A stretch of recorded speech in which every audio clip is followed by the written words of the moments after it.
guest is a hip-hop legend. Fun fact, Moses Green, my son, this is his favorite hip-hop artist, and he's 4, got good taste. Grammy-nominated, multi-platinum recording superstar, entrepreneur, philanthropist, Jeezy is in the house.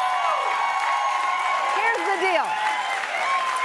For the last 2 decades, Jeezy's been known for his 10 studio albums and collabs with some of the biggest names out there. Jay-Z, Akon, Andre 3000, T.I., Rihanna, Usher.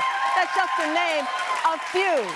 But now you can also call him a New York Times best-selling author. His raw and revealing new book, Adversity for Sale, you gotta believe, is climbing the bestseller charts. In it, Jeezy shares lessons from his upbringing and his journey. Take a look.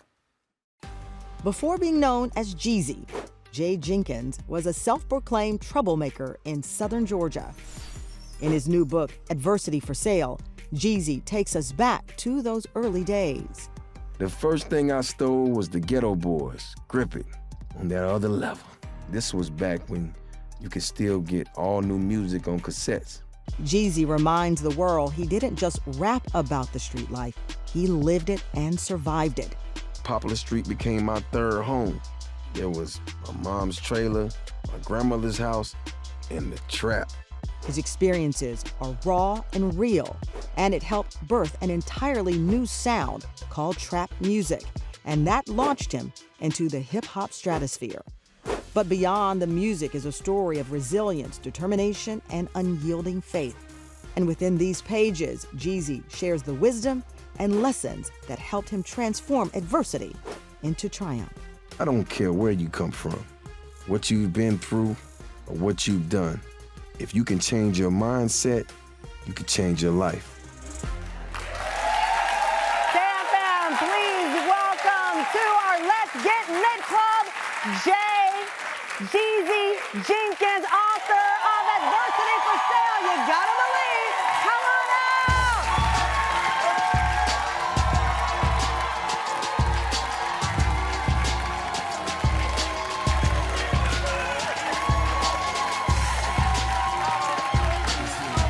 Being here. Congratulations.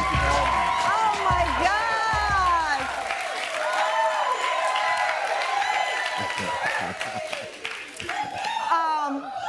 New York Times best-selling author. So they say. That's what they say. That's what they say. I mean, you've seen your name on the top of many charts. Yes. But with author behind it. Yeah. How does that feel? It's amazing because, you know, my story is a story of a lot of us, you know, but I'm hoping that this book and my story can help change and save lives. And so more than the New York best-selling. In your book, you talk about being a teenager. You lived on military bases all around the world. Yes. Your dad was in the Marines, Yep. Hawaii, Japan. Yeah. And you talk about, I guess, almost like a shape-shifting that you did Right. when you were on the road. You said, in the hood, I didn't feel out of place. Everybody was going through something. And dysfunctional families were the norm. And the hood being bad was almost a good thing because it was a way to fit in. Right. But the base wasn't the hood. And every time we'd show up somewhere new, I always felt out of place. Right. That's scary, that's vulnerable, that's real. Right.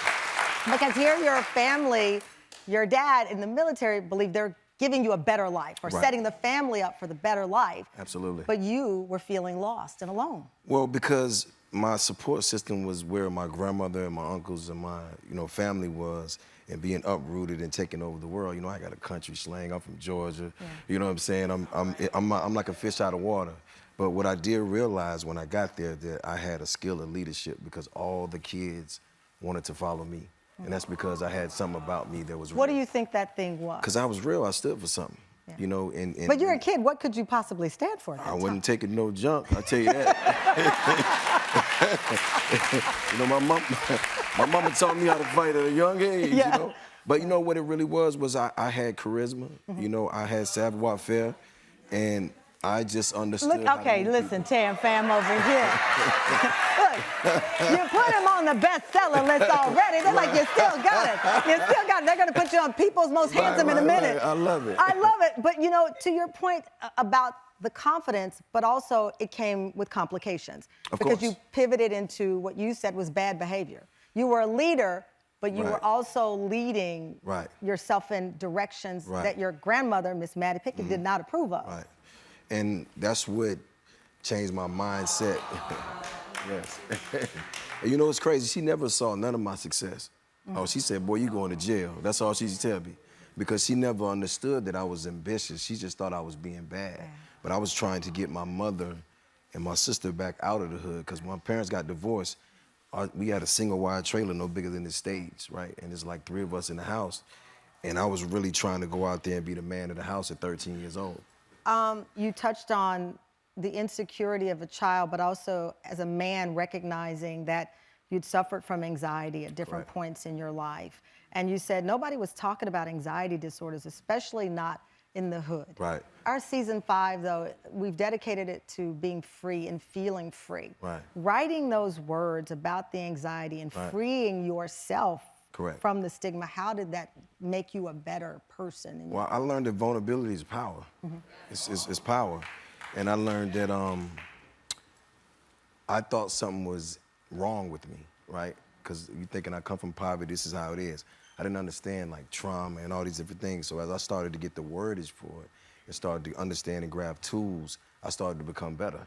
And I started on my journey, and that's why I'm expressing it and putting it in the book, because I didn't know I was depressed for like 8 years of my life straight. You know what were you feeling during those 8 years? I mean, like you wake up and you want to go back to sleep forever, you know? and I was leaning into my vices. You know, I was leaning, and that's what street life does to you, you know what I'm saying? And it's like once you lose 200, 300, 400 people, like gone forever, you know, you get numb, right? And I wasn't able to get in touch with my emotions, and I was wondering why. You know, thank God for my kids, but it was a time where I was just cold, you know? That's when I was young, Jeezy, so, you know, I don't know if you'd had me on the show then, but it's listen, I not only would have had you on the show, I had your music in my car.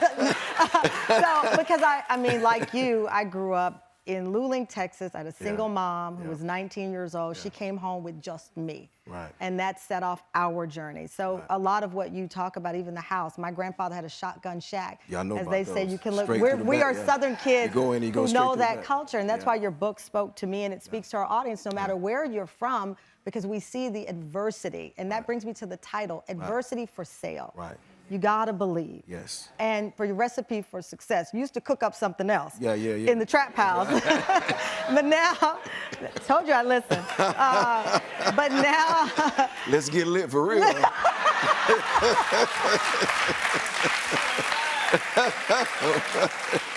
Now you cook up what you say components for success. No matter who you are in this world, you believe these are some tools. A clear vision. Yes. A plan to reach the goal. Yes. The discipline to execute the plan. Absolutely. The willingness to make sacrifices. Right. And then you say, you gotta believe. Gotta believe.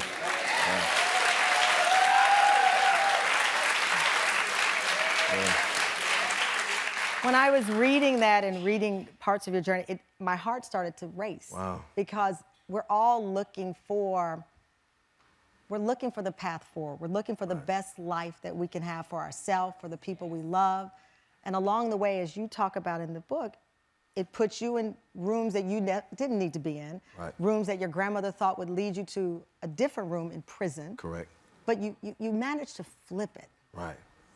Was there a moment when you said to yourself, I absolutely believe that no matter what, I'm not going to jail. I'm not gonna, she's not gonna be right about that part. Right. I promised myself. I promised myself when I jumped off the porch, I said, listen, you got 2 jobs. I should stay out of prison and stay alive. And that's what I told myself every day. Well, it is a beautiful memoir, Adversity for Sale. You gotta believe. Congratulations, New York Times. You gotta believe is now available, and the studio audience, you're all going home with your own copy of Jeezy Jenkins' hit book, Congratulations. Oh, I'm so proud of Thank you you. so much. Oh, bless Thank you, you. bless you.